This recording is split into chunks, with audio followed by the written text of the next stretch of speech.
Good morning बच्चों। Last हम law of vector addition के अंदर थे, मोशन इन प्लेन का ये सेकंड लेक्चर लेकर आए हैं। वो इससे पहले हमने वेक्टर क्या होता है, वेक्टर कितने टाइप का होता है, स्केलर फिजिकल क्वांटिटी क्या होती है, एंगल्स बिटवीन वेक्टर कैसे फाइंड करते हैं, वो सारी चीज़ें हमने यहाँ पर पढ़ी थी। तो आज हम लेकर आए हैं लॉज ऑफ वेक्टर एडिशन, दो वेक्टर को या दो से ज़्यादा वेक्टर को कैसे ऐड किया जाता है। तो इसके बहुत सारे मेथड्स बने हुए हैं, जैसे कि आपके सिलेबस के अंदर 3 मेथड जो है।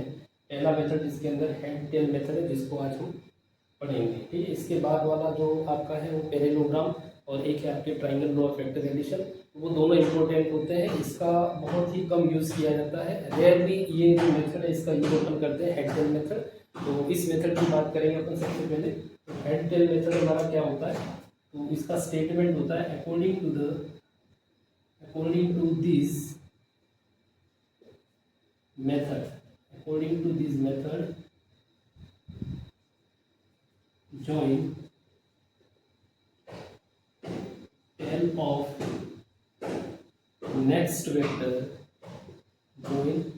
tail of next vector with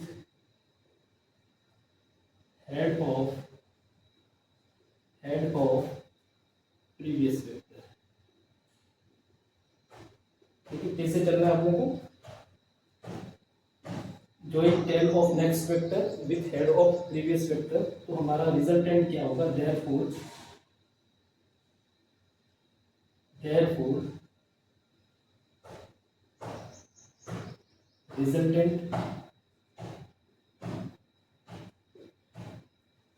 resultant इसका हो जाएगा आपके join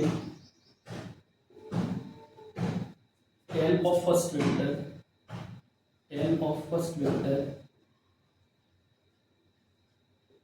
with head of last vector।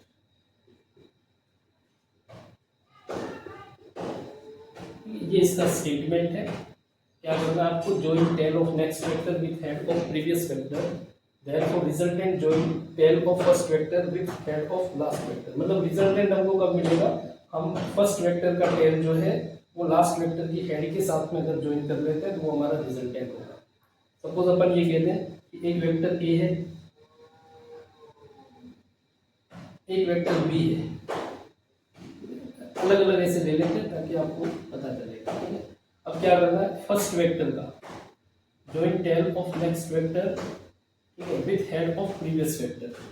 ठीक है, तो ये यहाँ पर आपका ये हो जाएगा इसका हेड, ठीक है, इसके टेल के साथ में।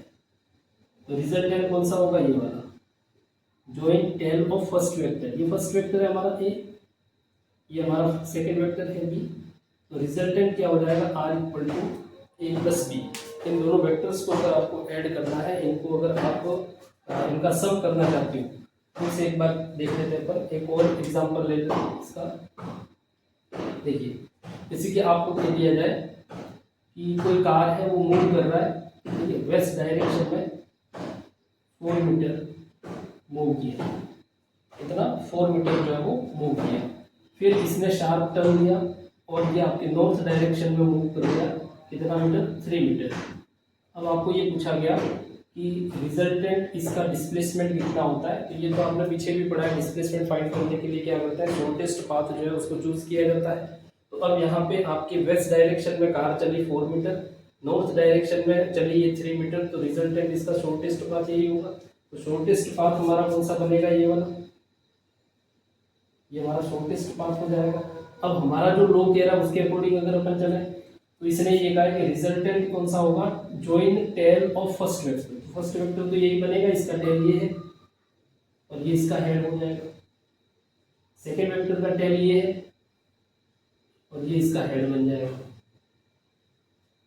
ठीक है, तो अब हमको कहा है कि join tail of first vector. First vector का टेल किसके साथ में ज्वाइन होगा, लास्ट वेक्टर। लास्ट वेक्टर यही था, दो ही वेक्टर है तो लास्ट ही होगा, और लास्ट वेक्टर की हेड के साथ में इसको ज्वाइन करना है। तो ये हमारा रिजल्टेंट वेक्टर होगा। और यहाँ पर रिजल्टेंट को किससे डिनोट किया जाता है, आर से डिनोट किया जाता है। अब हमको इसी आर की वैल्यू इसने पूछी है कि आर की वैल्यू कितनी होगी। तो आर की वैल्यू फाइंड करने के लिए राइट एंगल ट्राइंगल बन रहा है तो पाइथागोरस यूज करोगे। और पाइथागोरस क्या होता है, hypotenuse square is equal to base square plus perpendicular square, ये हो जाएगा hypotenuse square is equal to base कितना हो जाएगा 4 स्क्वायर 16, 3 स्क्वायर 9, 16 प्लस 9 तो हाइपोटेन्यूज हो जाएगा √25 और ये हमारे पास आएगा 5। ठीक है, तो 5 मीटर जो है वो आपका रिजल्टेंट वेक्टर होगा, या फिर आप ये कह सकते हो यहाँ पे डिस्प्लेसमेंट भी यही है, कितना है 5 मीटर है। ठीक है, तो ये होता है आपके head tail method. Head tail method के अंदर आपको याद रखना है रिजल्टेंट हमेशा फर्स्ट वेक्टर के टेल और लास्ट वेक्टर की हेड को ज्वाइन करने पर मिलेगा। जैसे अपन एक और एग्जांपल ले लेते हैं, एक दूसरा एग्जांपल इसका देखा जाए तो क्या हो सकता है, देखो जैसे कि वेस्ट डायरेक्शन में आपके चल रहा है वो 4 मीटर। ठीक है, फिर उसने शार्प टर्न लिया और वो फिर चला आपके 4 मीटर नॉर्थ में।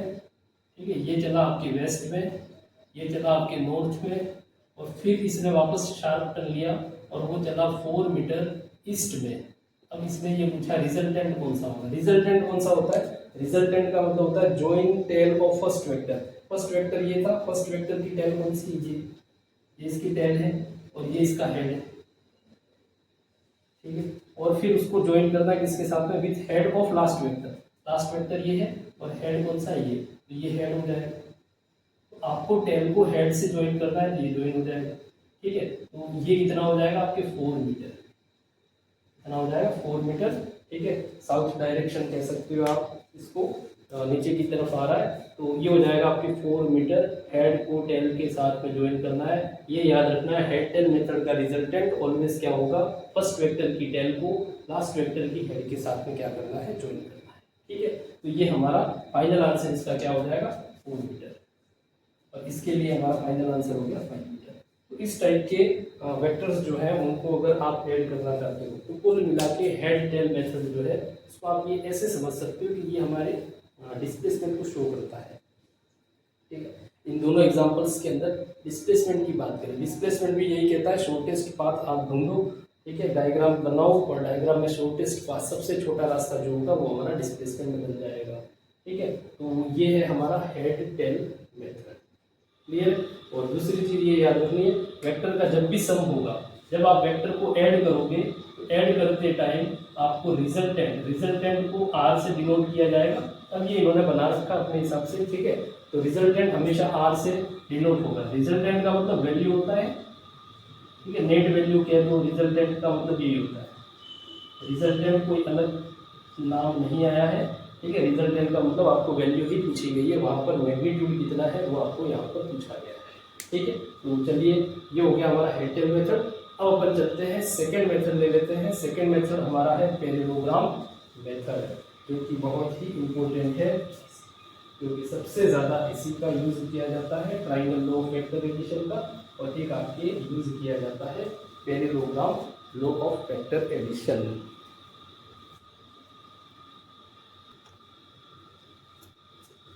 चलिए सेकेंड लॉ ले लेते हैं अपन। सेकेंड लॉ है हमारा parallelogram law.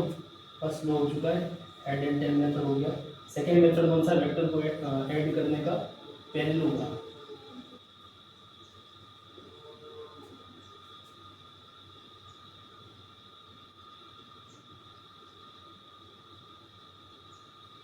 Parallelogram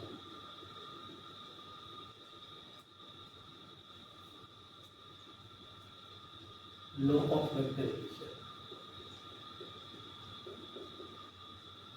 parallelogram of law of vector addition. ठीक है, क्या कहता है, ये इंपॉर्टेंट चीज़ है। पैरेललोग्राम लॉ जो होता है वो आपका इम्पोर्टेंट है, सबसे ज़्यादा इसी का यूज़ करते हैं। ट्राइंगल लॉ भी इसी के जैसा दिखता है और इसी के जैसे उसके भी रूल्स बने हुए हैं, उसकी भी प्रॉपर्टी वही है, कुछ कुछ चीज़ें वहाँ पे चेंज हो सकती है। तो यहाँ पे क्या ले रखा है, parallelogram law of vector addition. तो सबसे पहले इसका स्टेटमेंट क्या होता है वो अपन लिखते हैं। According to this law, according to this law add two vectors from tail to tail, दो वेक्टर की टेल से टेल को मिलाना है। ठीक है, add two vectors from tail to tail. ठीक है, as two adjacent sides of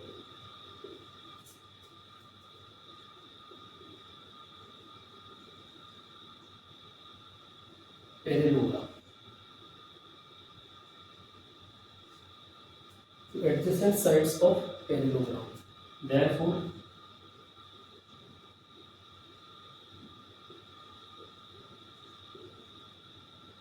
resultant is equal to therefore the resultant is equal to diagonal of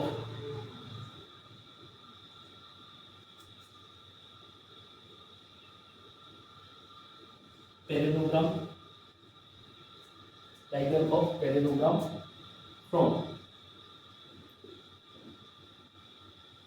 common point. ठीक है, स्टेटमेंट को आप थोड़ा सा जल्दी बता दीजिएगा क्योंकि यहाँ पे जगह नहीं बचेगी हमारे पास, क्योंकि डायग्राम भी बनाना है हमको। लो क्या कह रहा है कि आपको कोई भी दो वेक्टर लेने हैं, उन दोनों वेक्टर की टेल से टेल को क्या करना है, ज्वाइन करना है। ठीक है, एड टू वेक्टर्स मतलब ज्वाइन लिख सकते हो आप इसकी जगह। ठीक है, ज्वाइन, एड का मतलब प्लस मत कर देना। ठीक है, एड या join two vectors from tail to tail as two adjacent sides of parallelogram, therefore resultant is equal to diagonal of parallelogram is equal to diagonal of parallelogram from common point। क्या कह रहा है, आपको दो vector लेने हैं। Suppose मैंने एक वेक्टर ले लिया ए,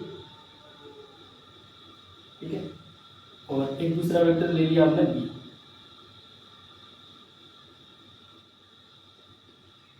थोड़ा सा इसको यूँ करते हैं अपन, एक वेक्टर ले लेते हैं अपन बी और एक ले लेते हैं ए, यहाँ पे ले लेते हैं ये वेक्टर हमारा बी। क्लियर है। अब आपको क्या करना है, इसके बाद टेल से टेल को मिलाने के बाद आपको क्या करना है, एक इमेजिनरी पैरेललोग्राम बनाना है। इमेजिनरी पैरेललोग्राम यहाँ से बनेगा, इमेजिनरी पैरेललोग्राम कंप्लीट करें। ये हो गया कंप्लीट इमेजिनरी पैरेललोग्राम। थोड़ा और अपन अच्छे से बना देते हैं इसको, पैरेललोग्राम को थोड़ा सा और अच्छा बना देते हैं ताकि आपको अच्छा लगेगा। यहाँ पे डायग्राम जो है, जैसे ये फर्स्ट वेक्टर ले लिया, ठीक है, यहाँ से अपन ऐसे ले लेते हैं, जो हो जाएगा हमारा रिजल्टेंट, और यहाँ से एक और आ जाएगा।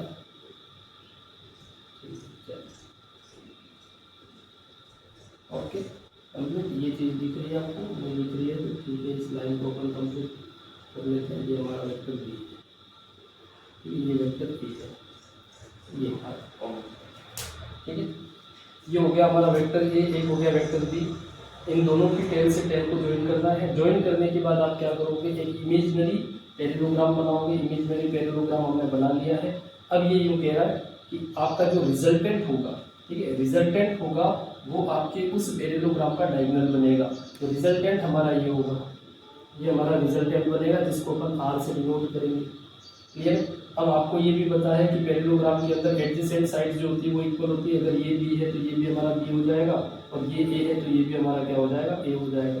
ठीक है, तो ये हमारा कंप्लीट क्या हो जाएगा, एक पैरेललोग्राम बन के तैयार हो जाएगा। और उसका रिजल्टेंट जो बनेगा वो कौन सा होगा, डायगोनल जो है हमारा, जो डायगोनल होगा उस पैरेललोग्राम का, वो डायगोनल जो है वो हमारा रिजल्टेंट बन जाएगा। ठीक है, रिजल्टेंट को आर से शो करते हैं। और यहाँ पे इस आर की वैल्यू फाइंड करने के लिए एक डेरिवेशन भी है छोटा सा। इस आर की वैल्यू को अपन फाइंड करेंगे। जैसे अभी यहाँ पे मैं लिख देता हूँ कि आर की वैल्यू हमारे पास आएगी A square plus B square plus 2ab cos theta plus 2ab cos theta, और ये रूट में रहता है। ये हमारे रिजल्टेंट आर की वैल्यू होगी। अभी अपन इस वाले क्वेश्चन को पढ़ेंगे कि रिजल्टेंट को कैसे फाइंड किया जाता है इस पैरेललोग्राम से, वो भी हम यहाँ पर करेंगे। तो इतना याद रखना है आपको। क्या करोगे, कोई भी दो वेक्टर लेने हैं, दोनों वेक्टर की टेल से टेल को आपको क्या करना है, S to adjacent sides of parallelogram, इस हिसाब से आपको इनको ज्वाइन करना है। ठीक है, दो एडजेसेंट साइड बन जाए किसकी, पैरेललोग्राम की। पैरेललोग्राम की दो एडजेसेंट साइड बन जाएगी आपके। ठीक है, उसके बाद रिजल्टेंट जो होगा वो इक्वल हो जाएगा डायगोनल ऑफ पैरेललोग्राम। पैरेललोग्राम का जो डायगोनल बनेगा उस डायगोनल को हम क्या कहेंगे, रिजल्टेंट कहेंगे। और यहाँ पर एक चीज अपन ये भी कंसीडर करेंगे, between the vectors A and B हमारा एंगल क्या बनेगा, थीटा। ये हम अभी आगे लिखेंगे। तो ये तो इसका स्टेटमेंट होता है। स्टेटमेंट क्या है, अगर आपको एग्जाम के अंदर कोई पूछता है, लोकल एग्जाम्स के अंदर आपके, तो उस टाइम आपको ये स्टेटमेंट यूज करना है। पैरेललोग्राम लो का स्टेटमेंट क्या है, कोई भी दो वेक्टर की टेल से टेल को ज्वाइन करना है इस प्रकार से कि वो आपकी टू एडजेसेंट साइड बन जाए पैरेललोग्राम की। Therefore the resultant is equal to diagonal of parallelogram from common point. Common point ये रहेगा। ठीक है, तो ये अगर आपको देना है तो आप किस प्रकार से इसकी डायरेक्शन को दे सकते हो, तो हमारी डायरेक्शन बनेगी। ठीक है, ये हमारी डायरेक्शन है। अभी अपन देखेंगे सब कुछ यहाँ पर आगे। इसको हटा देते हैं। अब आर की वैल्यू कैसे फाइंड करते हैं वो अपन फाइंड कर लेते हैं एक बार। रिजल्टेंट आर कैसे बनेगा, चलिए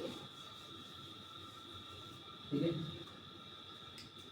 आ जाते हैं अपन वापस पैरेललोग्राम के अंदर। रिजल्टेंट की वैल्यू हमको फाइंड करनी है। रिजल्टेंट कैसे फाइंड करोगे आप,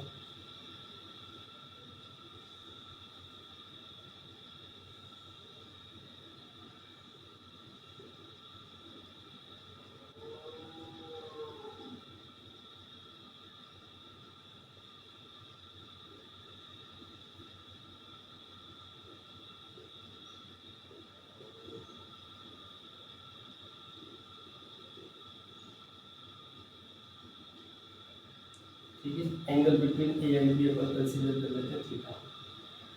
late us consider angle between vector A and vector B is theta. ठीक है, और रिजल्टेंट वेक्टर हमारा आर है।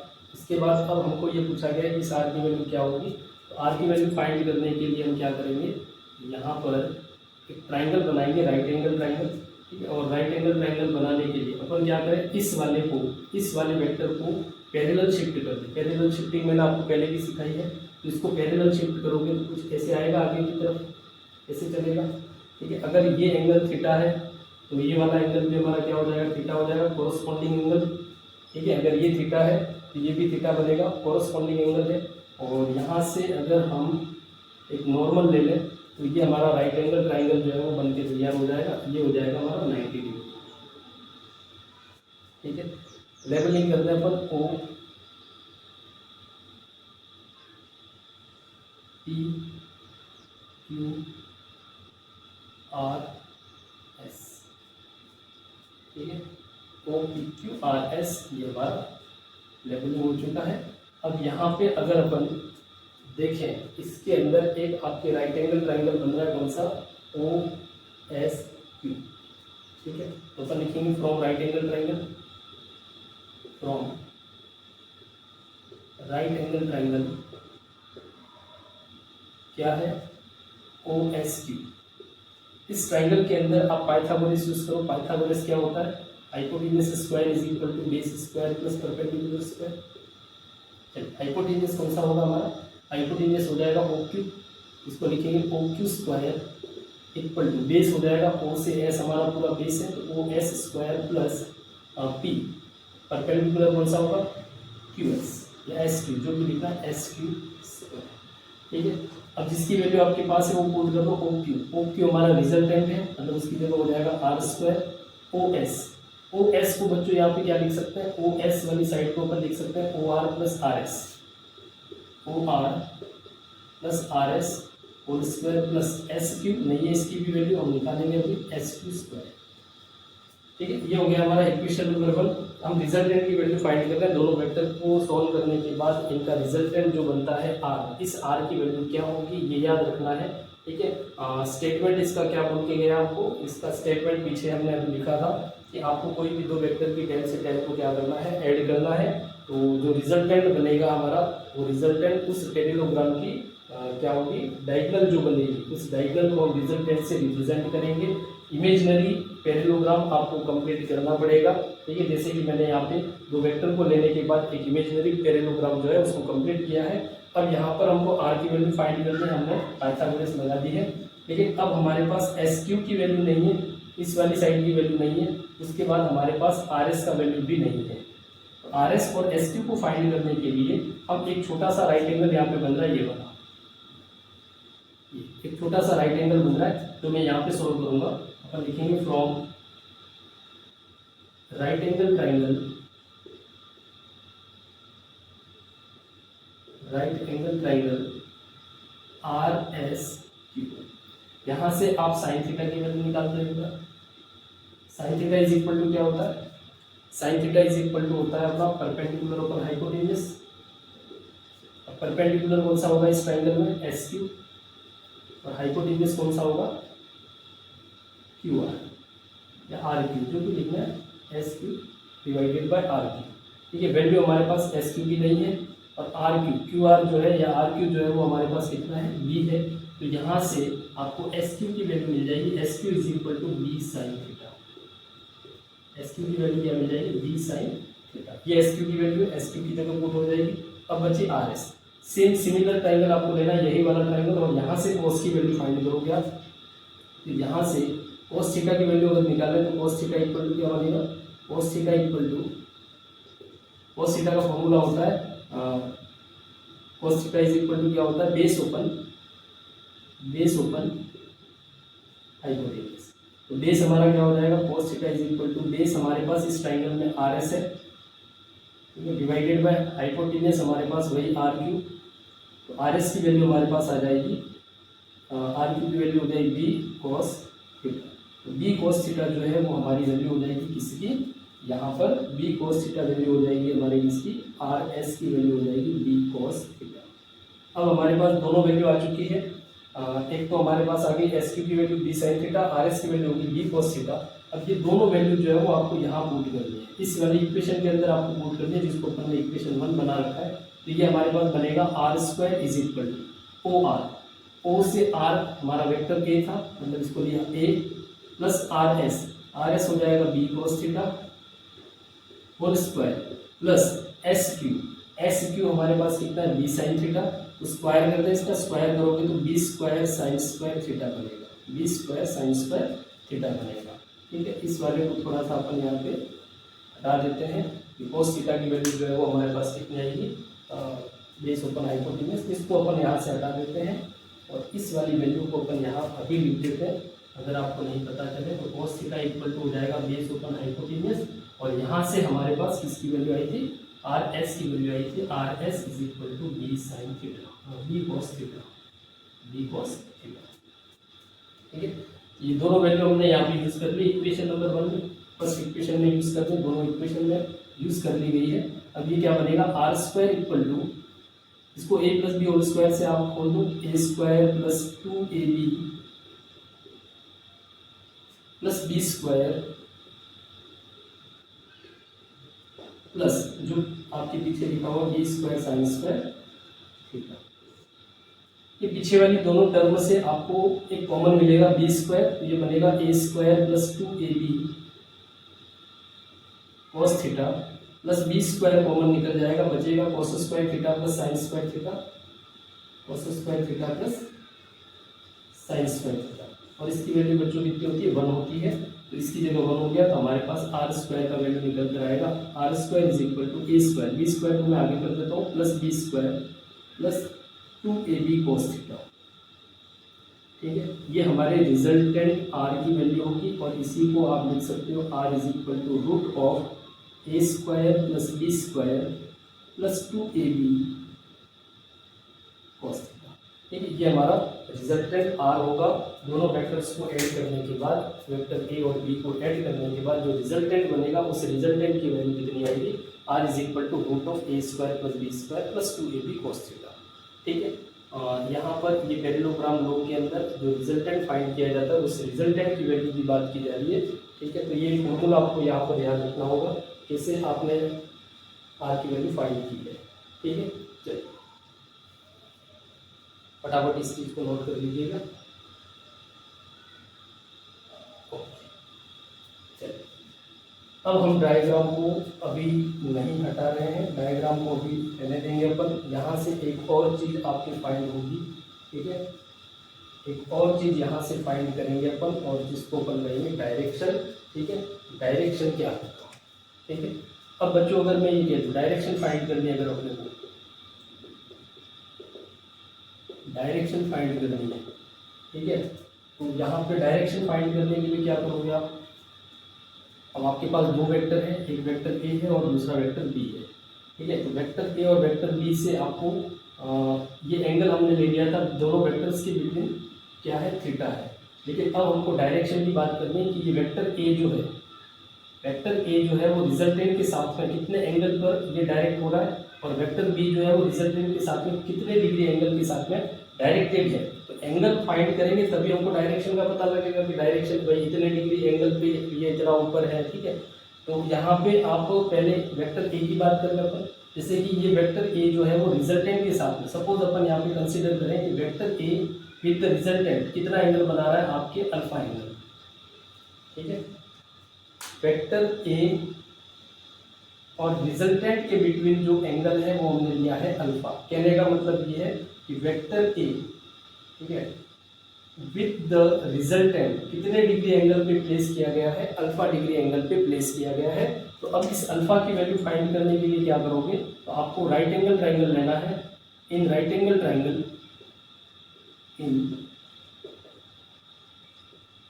राइट एंगल ट्राइंगल वही जो हमने पीछे लिया था OSQ, और इस ट्राइंगल से रिजल्टेंट मतलब tan थीटा की वैल्यू निकलेगी, ठीक है। ये तो सबको ही पता है कि आपका हॉरिजॉन्टल कंपोनेंट cos लिखा जाता है विद द एक्स एक्सिस, अगर एंगल बनता है तो वर्टिकल आपका साइन लिखा जाता है विद द एक्स एक्सिस, अगर आपका एंगल थीटा बनता है तो, ठीक है। ये चेंज हो सकते हैं अगर angle with the Y axis अगर आप बनाते हो, और रिजल्टेंट क्या होगा, साइन ओपन cos, मतलब रिजल्टेंट हमेशा tan थीटा होता है।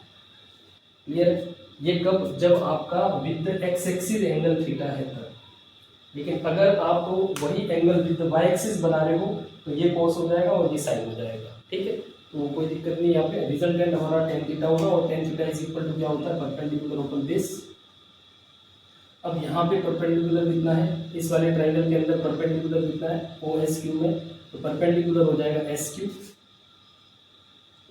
और बेस हो जाएगा हमारा OS, ठीक है। ये बनेगा tan theta equal to SQ, S से Q, इस वाली साइड की वैल्यू हमने फाइंड करी थी किससे, आपके साइन थीटा की वैल्यू से। SQ कितना आया था, SQ इज इक्वल टू आया था B साइन थीटा, SQ कितना आया था, B साइन थीटा, ठीक है। तो SQ की वैल्यू हो जाएगी हमारी B sign theta divided bye OS। OS क्या होगा, OS के लिए OR प्लस RS, OR एक बार लिख देते हैं, OR प्लस RS, मतलब ये हो जाएगा B sign theta divided bye OR है, OR कितना है A, और RS भी हमने फाइंड किया था, RS कितना आया था हमारे पास B cos थीटा, ठीक है। इससे पीछे जब रिजल्टेंट फाइंड किया था तो ये दोनों वैल्यू हमारे लिखते हैं, हमने निकाली थी, तो RS की वैल्यू आई थी B cos थीटा, ठीक है। तो फाइनली हमारे पास थीटा इक्वल टू क्या बनेगा, tan inverse B sin theta divided by A plus B cos theta. ये हमारे पास एंगल होगा, ठीक है। सॉरी, यहाँ पर हमने थीटा की जगह अल्फा लिया है, तो आप थीटा की जगह अल्फा यूज करोगे, ठीक है। सॉरी, इस चीज़ को ध्यान रखिएगा, हमने अल्फा ले रखा है, angle between resultant and vector A alpha ले रखा है, तो tan alpha perpendicular open base, ठीक है। वैल्यू पुट करेंगे तो हमारे पास अल्फा की वैल्यू वो एंगल आ जाएगा जो आपके वेक्टर ए रिजल्टेंट के साथ में बना रहा है, या फिर अपन ये कह सकते हैं कि वेक्टर ए को रिजल्टेंट के साथ में प्लेस कर रखा है, कि कितने डिग्री एंगल के साथ में रिजल्टेंट उससे निकलेगा या डायरेक्ट होगा, तो वो एंगल की वैल्यू कितनी है, tan inverse B sin theta divided by A plus B cos theta. और ये हमारी इस डायरेक्शन को क्या करेगा, कंफर्म करेगा कि ये आपका वेक्टर ए जो है और रिजल्टेंट जो है उन दोनों के बीच का एंगल कितना होगा, मतलब रिजल्टेंट उतना आपके विद एक्स एक्सिस ऊपर चलेगा, ठीक है। तो ये हमारा अल्फा का वैल्यू होगा। जैसे अगर आप इसको बीटा ले लो तो आप बीटा की वैल्यू भी फाइंड कर सकते हो, ठीक है। जैसे ये तो वेक्टर ए के साथ में एंगल आया, रिजल्टेंट का वेक्टर ए के साथ में डायरेक्शन हमको पता चला अल्फा की वैल्यू से। अब रिजल्टेंट का वेक्टर बी के साथ में अगर आपको डायरेक्शन चाहिए, ठीक है, तब आप उस एंगल को बीटा करोगे और राइट एंगल ट्रायंगल ऊपर की तरफ बनेगा आपको, ये वाला यहाँ पे राइट एंगल ट्रायंगल बन जाएगा, ठीक है। तो अल्फा इज इक्वल टू यहाँ पे tan इनवर्स है, तो वहाँ पे beta is equal to tan inverse B cos theta divided by A plus B sin theta हो जाएगा, ठीक है। तो ये हमारे वैल्यू हो जाएगी। बीटा की वैल्यू अगर आपको निकालनी है तो बीटा की वैल्यू अपन लिख देते हैं यहाँ पे,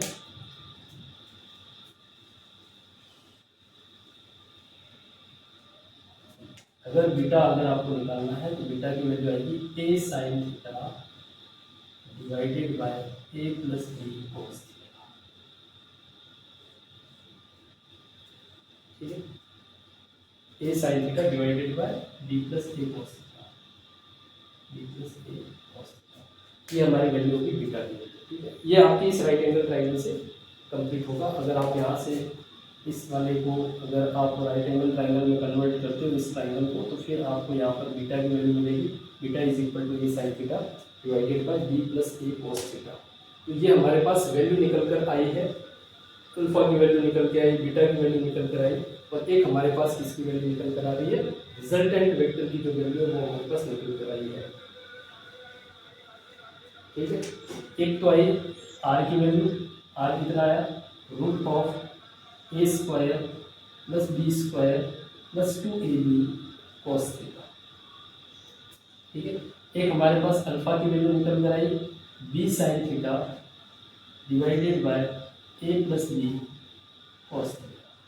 ठीक है, और एक हमारे पास बीटा की वैल्यू निकल कर आई है, बीटा कितना है, बीटा इक्वल टू ये हो जाएगा हमारा A sine theta divided by B plus A cos theta. ठीक है,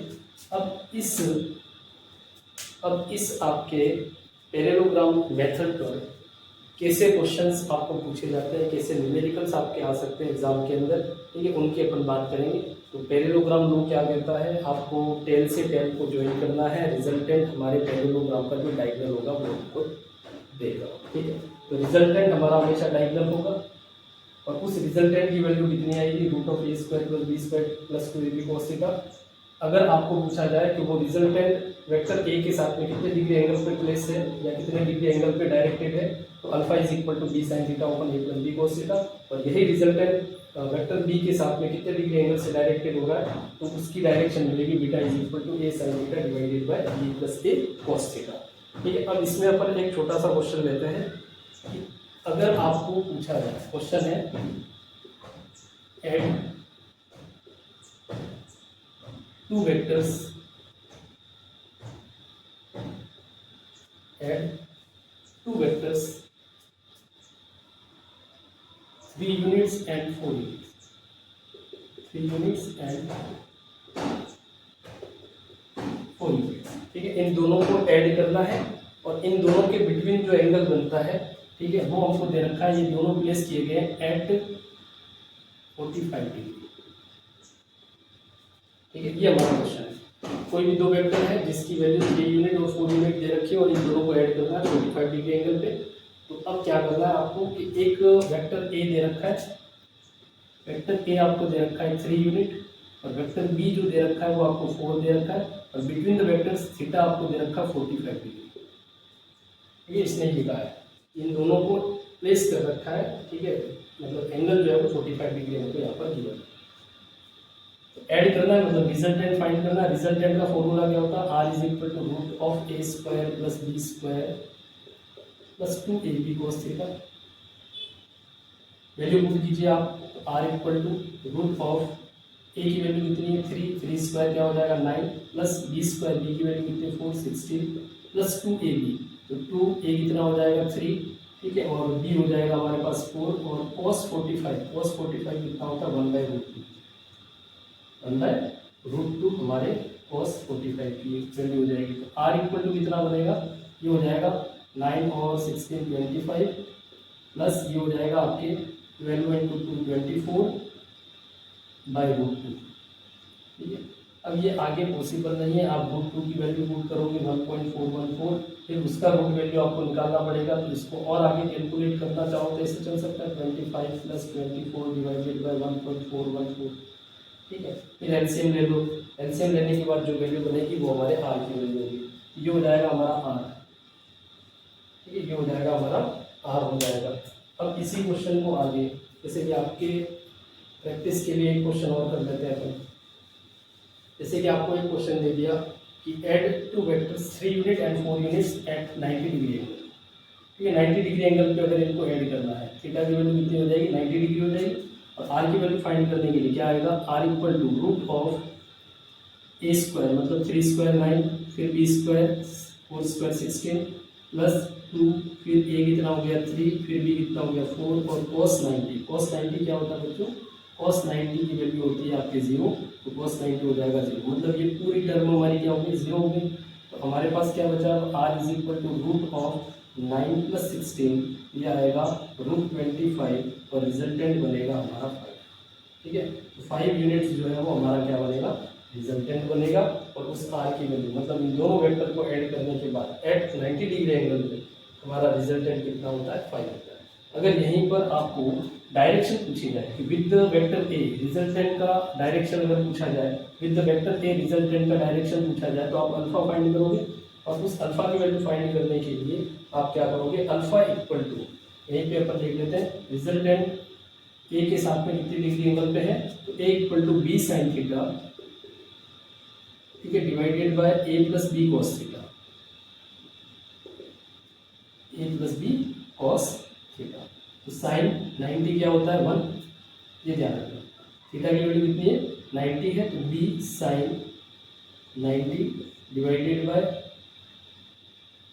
ए प्लस बी कॉस 90, ठीक है। तो ये cos 90 तो हो गया 0, साइन 90 क्या होता है, साइन 90 होता है 1 और cos 90 क्या होता है, cos 90 होता है 0, ये तो हो गया 0। तो हमारे पास बचेगा क्या, b डिवाइडेड बाय a, ये बचेगा b डिवाइडेड बाय a। अब b कितना है 4 और a कितना है हमारे पास 3, तो 4/3 हमारा आंसर होगा, क्योंकि ये पूरी टर्म हमारे 0 हो चुकी है। तो हमारा अल्फा जो होगा, ठीक है, अल्फा की वैल्यू कितनी हो जाएगी 4/3, ठीक है, 10 अल्फा, सॉरी 10 अल्फा जो होगा वो कितना हो जाएगा 4/3 हो जाएगा, 4/3 मतलब ये हमारा 53 डिग्री एंगल होगा, कितना होगा, अल्फा का वैल्यू कितना हो जाएगा, अल्फा इक्वल टू 53 डिग्री, ये होता 45 1 होता है, ये 1 से ज़्यादा है, 53 डिग्री एंगल होगा, मतलब अल्फा की वैल्यू हम ये कहेंगे कि रिजल्टेंट वेक्टर ए से कितने डिग्री एंगल पे है, 53 डिग्री पे। अगर यही आपको बीटा की वैल्यू फाइंड करनी है तो बीटा की वैल्यू कितनी आएगी, बीटा की वैल्यू यहाँ से देख लो, ए साइन 90 1 हो जाएगा, ए बचेगा, ए की वैल्यू कितनी है 3, ठीक है, और बी की वैल्यू 4 प्लस ये cos 90 मतलब ये 0 हो जाएगा, मतलब हमारे पास बीटा की वैल्यू, सिमिलरली बीटा अगर आपको फाइंड करना है ये आएगा 3/4, 10 बीटा की वैल्यू कितनी आएगी, 10 बीटा 3/4। एंगल में चाहिए तो 53 में से 90 माइनस कर दो, जो बचेगा वो हमारे बीटा की वैल्यू हो जाएगा, ठीक है। तो ये हमारे इस क्वेश्चन का आंसर बनेगा 10 बीटा और 10 अल्फा कितने बनेंगे 4/3, 3/4, ये डायरेक्शन होती है, डायरेक्शन को ऐसे फाइंड किया जाता है। तो रिजल्टेंट कैसे फाइंड करना है, डायरेक्शन कैसे फाइंड करना है, वो याद रखना है, ठीक है। चलिए अब अपन चलते हैं एक और क्वेश्चन इसके अंदर लेते हैं। Of magnitude 8 Newton each at a point as shown, मतलब अपने को दे रखे हैं दो वेक्टर हैं, दोनों वेक्टर की वैल्यू 8 न्यूटन है, पहला 8 न्यूटन और दूसरा भी दे रखा है हमको 8 न्यूटन, ठीक है, और ये क्वेश्चन के अंदर गिवन है, और इन दोनों के बिटवीन जो एंगल दे रखा है, एंगल हमको दे रखा है यहाँ पर 60 डिग्री। अब पूछा ये है कि रिजल्टेंट की वैल्यू क्या होगी, फाइंड द रिजल्टेंट, ठीक है, रिजल्टेंट की वैल्यू कितनी होगी, फर्स्ट वेक्टर 8 न्यूटन है, दूसरा वेक्टर 8 न्यूटन है, दोनों के बिटवीन एंगल 60 डिग्री है। तो हमको एक वेक्टर ए दे रखा है, वेक्टर ए की वैल्यू 8 न्यूटन है और वेक्टर बी जो है वो भी हमारा कितना है 8 न्यूटन, ठीक है, दोनों वेक्टर की वैल्यू हमको गिवन है। आर की वैल्यू पूछी गई है, आर के लिए आप फॉर्मूला लगाओगे ये वाला, तो रूट ऑफ ए स्क्वायर मतलब कितना हो जाएगा 8 स्क्वायर प्लस बी, बी की वैल्यू भी कितनी हो जाएगी 8 स्क्वायर प्लस 2ab, तो 2 × 8 और थीटा हमको दे रखा है 60 डिग्री, और cos 60 की वैल्यू कितनी होती है, cos 60 होता है हमारा 1/2, यहाँ पे हो जाएगा 1/2, ठीक है। ये बनेगा r is equal to root of 8 square, एक बार रहने देते हैं 8 स्क्वायर प्लस 8 स्क्वायर प्लस 2 से 2 कैंसिल, ये हो जाएगा आपका फिर से 8 स्क्वायर, तो ये हो जाएगा r is equal to root of 3 time 8 square, ठीक है। आंसर क्या आएगा 8√3 न्यूटन जो है वो हमारा रिजल्टेंट होगा, ठीक है। क्वेश्चन के अंदर ए और बी की वैल्यू दी थी, थीटा की वैल्यू 60 डिग्री दी थी, हमको आर की वैल्यू पूछी थी और आर का वैल्यू हमारे पास कितना आ रहा है 8√3 न्यूटन, ये हमारे आर का वैल्यू होगा, ठीक है। बिल्कुल इजी क्वेश्चन है, यहाँ पे ज़्यादा कुछ आपको सोचने जैसा नहीं करना है। जैसे अपन एक और क्वेश्चन ले लें, जैसे यहाँ पे एक और क्वेश्चन अपन ले सकते हैं, जैसे ये 8 न्यूटन है, ये भी 8 न्यूटन है, एंगल मैं कर देता हूँ यहाँ पर आपके 60 की जगह आप 90 ले लो, ठीक है, 90 ले लोगे तो cos 90 की वैल्यू 0 हो जाएगी, ठीक है। ये आप घर पे ट्राई कर सकते हो। एक वेक्टर ऐसे भी रखा है, दूसरा वेक्टर ये भी 8 न्यूटन, ये भी 8 न्यूटन, ठीक है, सिमिलर क्वेश्चन है, और एंगल बिटवीन द वेक्टर आपको दे रखा है 90 डिग्री, ठीक है। अब आपको ये पूछा जाए यहाँ पे आर की वैल्यू क्या होगी, यहाँ पे आर की वैल्यू क्या होगी, चलिए घर पे ही क्या करोगे, यहाँ पे ही कर लेते हैं अपन, 8 स्क्वायर हो जाएगा, तो ये हो जाएगा फॉर्मूला, आर की वैल्यू फाइंड करनी है, 8 स्क्वायर प्लस 2 × 8 और cos 90 क्या हो जाएगा 0, cos 90 0 होने पर ये पूरा का पूरा टर्म, ये पूरा वैल्यू 0 हो जाएगा, हमारे पास बचेगा r is equal to root of 2 time 8 square, ये हो जाएगा 8√2 न्यूटन हमारा आंसर होगा रिजल्टेंट का। ठीक है, रिजल्टेंट कितना आएगा 8√2, ये हमारा रिजल्टेंट होगा इसके अंदर। चलिए अपन अगला क्वेश्चन ले लेते हैं।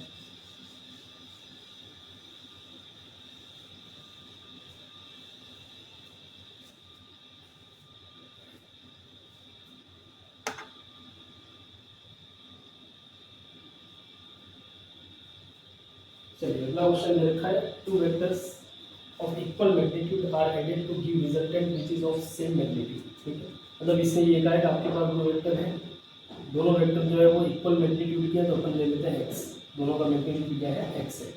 ठीक है, फिर इसने ये कहा है are added to give resultant which is of same magnitude, मतलब इसका जो रिजल्टेंट बनता है रिजल्टेंट भी इसी मैग्नीट्यूड का रहता है, मतलब इसकी भी वैल्यू क्या है x है। ठीक है, as two vectors find the angle between two vectors, मतलब हमको थीटा की वैल्यू फाइंड करनी है।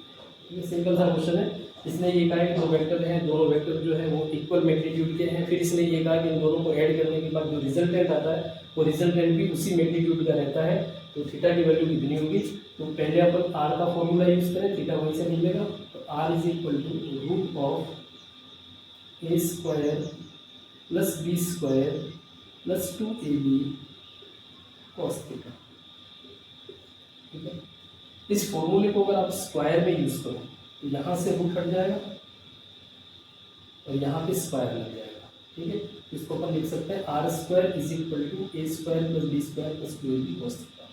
वैल्यू पुट करें अपन, आर की वैल्यू कितनी है x है, तो x स्क्वायर हो जाएगा, ए की वैल्यू कितनी है x है, ये भी x स्क्वायर, बी की वैल्यू x है, x स्क्वायर प्लस 2, ए और बी दोनों x है तो x स्क्वायर कॉस थीटा। ठीक है, अब ये हो जाएगा x square plus x square 2x square, ठीक है, plus 2x square cos theta. Clear है, ये 2x स्क्वायर को इधर ले जाओ आप,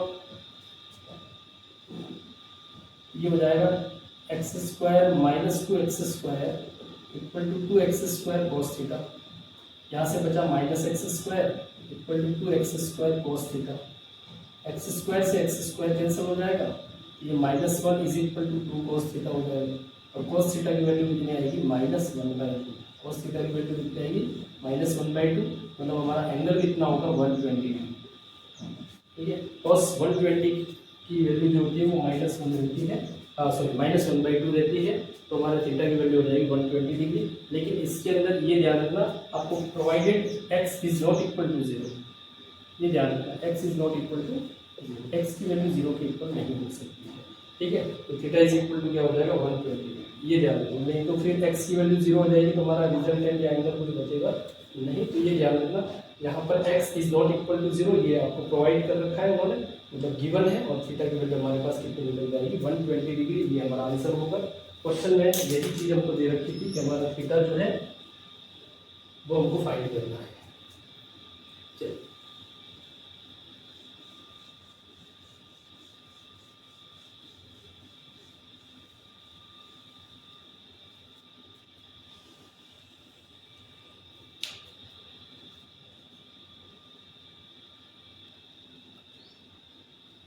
चलिए आज का ये अंतिम क्वेश्चन है हमारा।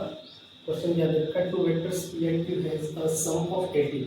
दो वेक्टर है p और q, दोनों का सम जो है वो हमको दे रखा है p plus q equal to 18। फिर इसने ये कहा है देयर रिजल्टेंट इज 12, इन दोनों का रिजल्टेंट जो आएगा r वो हमको दे रखा है 12। ठीक है, क्वेश्चन क्या है, the resultant is perpendicular to smaller of two vectors. ठीक है, जो रिजल्टेंट है वो आपके इन दोनों में से कोई एक स्मॉल वेक्टर है जिसके परपेंडिकुलर दे रखा है, तो ये हमको डायग्राम बनाना पड़ेगा। जैसे कि ये वेक्टर हो गया हमारा p, यहाँ पे अपन ले लें रिजल्टेंट, हमारा यहाँ आ जाएगा रिजल्टेंट। ठीक है, ये हो गया रिजल्टेंट, और वेक्टर p को अगर अपन स्मॉल ले रहे हैं तो angle between p and r हमारा कितना हो जाएगा 90 डिग्री, परपेंडिकुलर दे रखा क्वेश्चन के अंदर यही चीज़ है। रिजल्टेंट जो है वो perpendicular to smaller of two vectors, तो हमने p को छोटा ले लिया, r के साथ में वो परपेंडिकुलर है। ठीक है, उसके बाद ये हो जाएगा हमारा वेक्टर q, बचा जो वेक्टर q यहाँ आ जाएगा, क्योंकि रिजल्टेंट यहाँ से निकल रहा है, यहाँ पे q ले नहीं सकते, तो angle between p and q ये हमको यहाँ पे फाइंड करना, मतलब थीटा की वैल्यू हमको निकालनी है। एक तो ये क्वेश्चन है, और एक हमको दे रखा है p और q का वैल्यू क्या होगा ये हमको फाइंड करना है। ठीक है, तो दोनों को ऐड करने पर 18 आ रहा है, रिजल्टेंट इसका 12 है। उसके बाद इसने ये कहा है कि कोई एक छोटा वेक्टर है इन दोनों में से जो आपके रिजल्टेंट के साथ में परपेंडिकुलर है, तो हमने p को छोटा ले लिया, जो r के साथ में परपेंडिकुलर मतलब 90 डिग्री, ठीक है। और रिजल्टेंट हमेशा किसी एक वेक्टर के साथ में एंगल बनाता है, वो हम लेते हैं या तो अल्फा या फिर बीटा। तो हमने यहाँ पे अल्फा ले लिया, तो एक तो हमको दे रखी है यहाँ पे अल्फा की वैल्यू, अल्फा की वैल्यू कितनी है 90 डिग्री, ठीक है। अल्फा की वैल्यू कितनी हो जाएगी 90 डिग्री। अब पहले अपन ये यूज करें कि टेन अल्फा वाला अगर अपन यूज करें तो टेन अल्फा इक्वल टू क्या बनेगा, टेन अल्फा यहीं पे लिख देते हैं, तो tan alpha is equal to Q sine theta, P और क्यू दे रखे हैं इसलिए, ठीक है, Q sine theta divided by P plus Q cos theta, यही फॉर्मूला है। B sine theta divided by A plus B cos theta, यहाँ पे पी क्यू दे रखे हैं तो Q sine theta divided by P plus Q cos theta, ठीक है। टेन अल्फा मतलब अल्फा की वैल्यू कितनी 90 डिग्री है, और ये हो जाएगा Q sine theta divided by P plus Q cos theta. हमको अलग से कोई वेक्टर दे नहीं रखा है इन्होंने कि पी की वैल्यू इतनी लेनी है, क्यू की वैल्यू इतनी लेनी है, तो हम तो इस वाले फॉर्मूले को यहाँ तक यूज़ कर सकते हैं। लेकिन क्या इसके अंदर कोई चीज़ हमको निकल के मिल सकती है, कोई वैल्यू निकल के आ सकती है। 1090 की वैल्यू क्या होती है, इनफाइनाइट, जिसको अपन कहते हैं नॉट डिफाइंड, ठीक है। अब ये नॉट डिफाइंड मतलब तभी हो सकता है जब ये वैल्यू हमारे पास कितनी हो 1 हो, और ये वाली वैल्यू कितनी हो 0 हो। मतलब अपन ये कह सकते हैं कि p plus Q cos theta 0 होगा, तभी तो हमारे पास tan जो है वो 90 डिग्री मतलब नॉट डिफाइंड हमारे पास तभी आएगा। इन्फिनिटी कब होता है, 1/0 करते हो तो इन्फिनिटी आता है, 1/0 करेंगे तभी तो इन्फिनिटी आएगा। तो हम यहाँ पे p plus Q cos theta को 0 लेंगे, तब जाके अपन ये कह सकते हैं कि हमारा जो एंगल या जो छोटा वेक्टर है वो रिजल्टेंट के साथ में परपेंडिकुलर होगा। तो यहाँ पे p plus Q cos theta की वैल्यू हो गई 0, ठीक है। p plus Q cos theta की वैल्यू हो गई 0। तो अगर यहाँ से q cos थीटा निकाल दूँ मैं, q cos थीटा क्या हो जाएगा -q, ठीक है बच्चों। इस चीज का हम यूज करेंगे, भी रिजल्टेंट के अंदर इसका अपन यूज करेंगे। तो हमारे पास q cos थीटा की वैल्यू निकल कर कितनी आई -p आ गई है, q cos थीटा की वैल्यू -p है। कैसे आई ध्यान रखना, अल्फा की वैल्यू 90 डिग्री दी थी, उसने ये कहा था कि स्मॉलर जो भी वेक्टर होगा वो रिजल्टेंट के साथ में परपेंडिकुलर है, मैंने p को ले लिया। यहाँ पे हमारे पास बना tan अल्फा 90 डिग्री, और tan की वैल्यू 90 मतलब क्या होता है नॉट डिफाइंड। नॉट डिफाइंड तभी हो सकता है जब हमारा यहाँ पे डिनोमिनेटर वाला वैल्यू क्या हो 0। तो p plus Q cos theta को हमने 0 बना दिया, तो q cos थीटा हमारे पास कितना आया -p आया, ठीक है। तो इस चीज को अपन यहाँ पे साइड में लिख देते हैं कि हमारे पास q cos थीटा की वैल्यू निकल कर आई है। q cos थीटा कितना आएगा, q cos थीटा हमारे पास आएगा -p, ठीक है। अब अपन शुरू करते हैं जैसा क्वेश्चन के अंदर दे रखा है। रिजल्टेंट का फॉर्मूला होता है r² is equal to p² plus q² plus 2pq cos theta,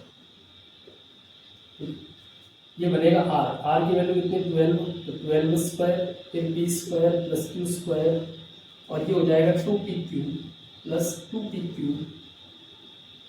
और चाहो तो आप यहीं पे वैल्यू पुट कर दो q cos थीटा कितना है -p, ये हो जाएगा -p, ये हो जाएगा p² प्लस q² -2p², अब ये 12² है, ठीक है। तो 12² is equal to 2p² -p² बचेगा नेगेटिव, तो q² -p²। इस चीज को अपन क्या लिख सकते हैं, a plus B A minus B, p plus Q और p minus Q minus P, जैसे आपको सही लगे, ठीक है।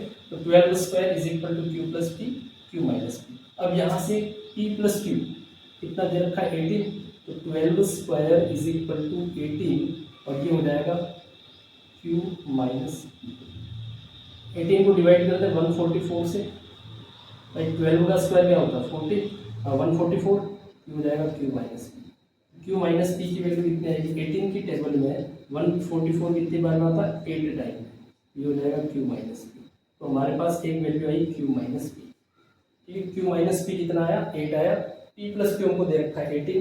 इन दोनों इक्वेशंस को आप सॉल्व करोगे तो आपके पास p या q दोनों में से किसी की वैल्यू निकल कर आ जाएगी। जैसे कि अपने को गिवन है therefore p plus Q equal to होता है 18 और q माइनस पी ये हमको दे रखा है कितना इन दोनों को सॉल्व करें अपन तो क्या चीज़ बन सकती है, देखो ये पी पॉजिटिव ये पी नेगेटिव, 2q बन जाएगा, 2q is equal to 18 plus 8 कितना हो जाएगा, 18 प्लस 8 हो जाएगा आपके 26, ये p से p cancel, 2q is equal to 26 then q is equal to 26/2, ये हमारे पास आएगा q इक्वल टू 13। एक वेक्टर हमारे पास आ चुका है, एक वेक्टर की जो वैल्यू है उसका जो मैग्नीट्यूड है वो हमारे पास कितना आ रहा है, 18 आ रहा है। दूसरा वेक्टर जो होगा वो कितना हो जाएगा, अगर ये सॉरी 13 आ रहा है तो ये 13 है ये 18, p बचेगा हमारे पास 5, तो p की वैल्यू कितनी हो जाएगी, p इक्वल टू हम लिख सकते हैं p plus q equal to होता है 18, जब q की वैल्यू पुट करें 13 तो 18 माइनस 13 क्या बचेगा 5, तो p की वैल्यू हो जाएगी 5। ये हमारा फाइनल आंसर है यहाँ पर, ठीक है। तो p प्लस क्यू याद रखना, यहाँ पे एक चीज इसने जो दी थी उसको थोड़ा ध्यान रखना, the resultant is perpendicular to smaller of two vectors, दोनों में से किसी एक को स्मॉल लेना है और उसके साथ में रिजल्टेंट परपेंडिकुलर मतलब 90 डिग्री एंगल पे दे रखा है आपको, इसलिए मैंने ये सारी कहानी यहाँ पर लिखी है, ठीक है। आई होप ये पैरेललोग्राम लो जो है वो आपको समझ में आया होगा। नेक्स्ट हमारा जो भी लेक्चर होगा जिसके अंदर हम ट्राइंगल लो को लेकर आएंगे और वेक्टर सब्ट्रैक्शन क्या होता है उसको लेकर आएंगे, और उसके बाद बचेगा हमारा मल्टीप्लिकेशन जिसको अपन उसी लेक्चर के अंदर कंप्लीट कर देंगे। तब तक के लिए धन्यवाद, थैंक यू।